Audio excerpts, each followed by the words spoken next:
আর সবাইকেই বলছি যে যেন অ্যাটলিস্ট ভোটের জন্য থাকে, ক্যাম্পাসে ভোটটা দেয়।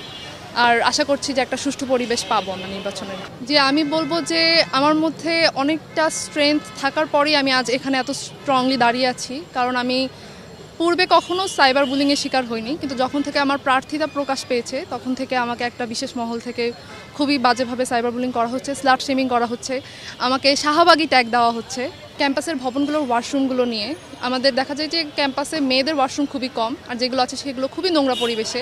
আমাদের স্যানিটারি প্যাডসের ভেন্ডিং মেশিনসও তেমন নেই। তো এটা নিয়ে আমি কথা বলেছি, অনেক শিক্ষার্থী আমাকে বলেছে যে আপু এটা নিয়ে কাজ করেন। তো আমি ডিসাইড করেছি এটা নিয়ে আমার সর্বপ্রথম কাজ থাকবে। আর সেকেন্ডলি হচ্ছে গিয়ে আমাদের কমন রুমের অবস্থা কিন্তু খুবই বাজে, বিশেষ করে কলা ভবনে আমাদের যে কমন রুমটা আছে নিচতলায়, সেটা খুবই বাজে অবস্থা, সেটাকেও একটু রেনোভেট করার চিন্তায় আছি।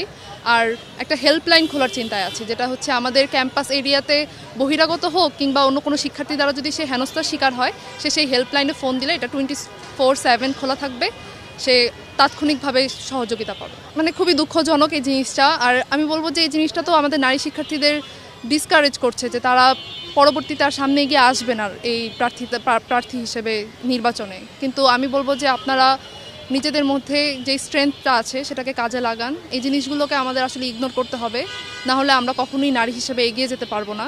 আর সেই বিশেষ মহলের প্রতি আমার আহ্বান থাকবে যে এখন একটি সময় এসেছে, আপনারাও একসেপ্ট করে নিন যে নারীরাও এখন পার্টিসিপেট করতে আসছে, তাই আমাদেরকে এই বুলিং থেকে একটু বিরত থাকুন।